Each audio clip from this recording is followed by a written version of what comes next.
A defiant move made in Parliament on Tuesday, April 27, 1965, and it later became known as Black Tuesday.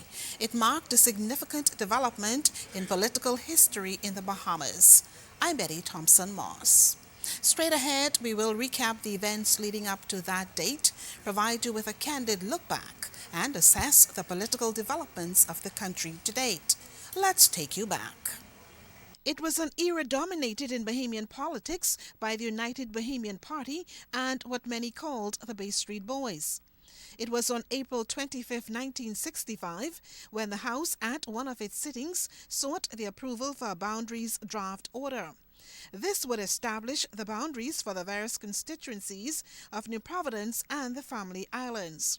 But the opposition's quest for two amendments regarding the number of voters and their distribution was rejected. It was at that point when the country's first Prime Minister and then PLP leader, the late Sir Lyndon Pindling, made that defiant move. History recalled Sir Lyndon walking over to the front, lifting the mace, a symbol of the Speaker's authority. He then told the House that symbol of authority belonged to the people who were on the outside, and on the outside he threw the mace. But as we look back, planning for that action by Sir Lyndon and others could have started as early as Sunday, April 25, 1965. Among those at a special called meeting on East Street was Effie Walks, a PLP stalwart councillor. She was the only PLP woman to attend those high-level party meetings. The initial plan was to boycott that session of Parliament. I look around the room and I said to them, gentlemen, the seat is not yours, and you cannot vacate the people's seat. So therefore, you have to go back to the people and let them know that you can no longer sit in the House of Assembly because you cannot get your point across. I said, and people, it's not canned goods that you put on the shelf and you pick off when you're ready for them. I said, if it was me, I would not vote for you again. And I look around at them again and I said to them, why don't you all do something drastic that the eyes of the people would open? And I sat. Paul Adley got up. He was right behind me. It was him, Spurgeon Bettle, Tiny Turnquest, Ali Butler, and Wallace Whitfield. They was right in the row behind me. And Adley got up and he said, gentlemen, he said, I agree wholeheartedly with Mrs. Walks have said. Why don't you let us do something drastic that the eyes of the people would open? And then they talked about it and they agreed. Effie Walks recalled that planning session moving right into early Monday morning with a late evening gathering to rally up the crowds for Tuesday. And all he told the council, look to the eastern window. But he didn't say what was going to happen. But the men went to his office and they decide what they intend to do. That night when the meeting was called, we had a numerous crowd of people come out because they want to hear what's going on. And he told the people that we will be marching from Windsor Park. He will be leading that. Milo Butler will be coming from the west and Eddie Hanna from the east. And they must be out there and we'll start marching from 8 o'clock Tuesday morning. Well, you know, we had someone in there, pimp in there, which used to carry the news. So he didn't go to the meeting, so he didn't know exactly what was going to happen. And they did not have time to alert the UBP about nothing, what was going down. Well, the meeting was called for recreation ground on the air, and the people came out. And he told the people that they cannot no longer sit in the house because they cannot get nothing across. But they will go back on Tuesday, which was the following day. And he would like for everybody to march. And then it was off to Bay Street where history unfolded, right before the eyes of Effie Walks and many others who were very active in the political fight during that era. We were singing, "We will overcome someday." And we sang that from the recreation ground straight up until we reach on Bay Street. And when we get up on the hill, and I look down over the hill, I turned around and I said to Miss Pinlan, I said, "Oh my God." I said, "Look at the people. The people you can see, nothing in the street, but only people. No, not a space was there. That's how much people it was that morning." And when I looked down over the hill, I say, "My God, how great thou art." And we keep on marching. And when we get on Bay Street, they were shocked because they didn't know we was coming. Then Milo Butler come from the west, and Eddie Hanna come from the east, him and Miss Anna, and they marched down and we joined. And what they do, Crawley, he was one of the head policemen, so he hurry up and get barricades and barricade the people on the north side of the street. And everybody was looking to the eastern window and see what happened. And finally, the eastern window opened. Milo Butler opened the window. And Sir Lyndon just calmly walked to where the mace was and picked up the mace and said, "This belongs to the people. So I will give it back to the people. It's business outside." And he took the mace and he threw it out the window, and then the crowd started roaring and hollering and screaming, you know. And one thing I like about it, it wasn't no fuss, no fight, but just joyous time, you know. And then the next thing that I love about it, the people didn't know that mace was holding the country together. And without the mace in the house, this was an outlaw country, you know.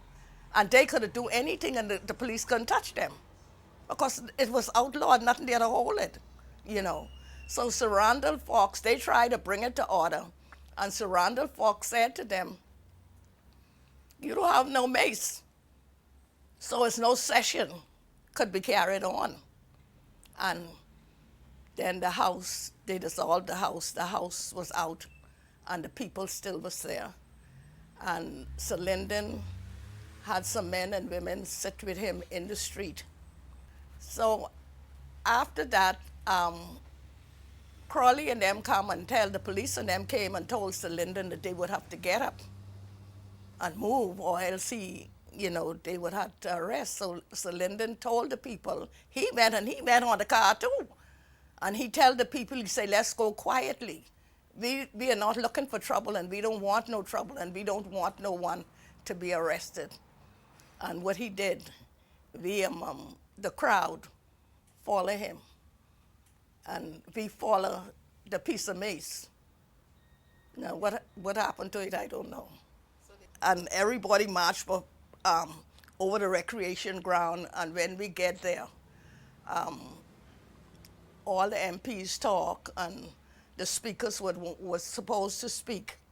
They speak about it, what was going to happen after, and then everything was dismissed. And we went, everybody went back home when everything was over. In that crowd on Bay Street was another PLP stalwart councillor, Fernley Palmer, who was a young Mason at the time. I personally know about the Black Tuesday, as it's called now. I was not in the meeting when they planned it, but I know of the planning. And when we heard of that, then the three of us, we came over to Nassau. We have to scull our way over to Nassau and became, because we all was staunch PLP members, and we just think that we need a liberation from the then power. And when I got on Bay Street, of course the crowd was there. But I think the whole thing would trigger Black Tuesday. was the changing of the boundaries. But UBP changed the boundary because that of election year. And the PLP was not satisfied with them how the boundary was changed. And the second instance was that the late Sir Stafford, both the late and late Sir Pinland, Sir Stafford challenged Sir Linden that the people was employed. And Sir Linden called a meeting the night before and urged the people to come out to prove to Sir Stafford that there was no employment. And I believe that was what caused the amount of people out there at that day. And the maize was supposed to be relayed to Southern Recreation Ground as a baton relay, the 100 yards or whatever, 100 meters, or 400 by 100 meters. Yeah, they so to be relayed because they assume one police might have run behind the person who have it. So he was to pass it on, and it was to end up on Southern Recreation Ground where there will be a mass meeting. As many assembled in the heart of the city, about 20 students of the Jordan Prince William High School were asked by Principal, the late Carlton Francis, to be among that group. It was part of a Bahamian civic lesson at the school. Well-known photographer Franklin Ferguson, who was intrigued by the works of educator Carlton Francis, was one of those students standing a few feet from where the mace landed. Once we were asked to come in a very gentle and nice way, and we were informed that that it is important that we must know what's happening in our country and to participate in the working of the country. So what you saw when you arrived here? When I arrived here, I came up because being a smaller person, I stood on the corner there, and all the ladies, some were dressed in white, they sat in the streets. Eventually we saw Mr. Whitfield, who was the chairman of the PLP at the time, and came up and had a chat with Carl Francis, who was the vice chairman of the party at the PLP at the time. Eventually, Cecil Wallace Whitfield walked into Parliament. Don't know what he said, don't know what he was doing, but he walked into Parliament and he walked back out, and shortly thereafter, we heard smashing the window where the mace falling about right there. And after that happened, I knew Sergeant Hutchison. Sergeant Hutchison came out, Mervyn Hutchison came out, and he picked up the mace and he took it back inside. What went through your mind when you saw that mace slam on the ground? You jump. You didn't know what, you jump, you react, something smashed you, you jump, see what happened. And that's all I did. You didn't know what was happening? No, I didn't know what was happening, no. I didn't know that a mace was going to be, in fact, I didn't know what a mace was. For Ferguson and the others, that they marked the beginning of a new political era in the Bahamas. I think one of the greatest accomplishments of the Pinland era, it was developing a middle class. There was no middle class. You either was a poor white or all poor blacks. And you had the elites or the very wealthy. And that was it. Today I have seen that transformation.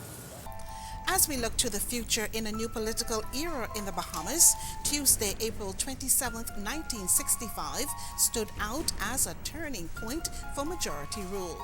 It also bears one of the great legacies of the late Sir Lynden Pinling, former Prime Minister of the Bahamas. And that's Remembering Black Tuesday. I'm Betty Thompson Moss.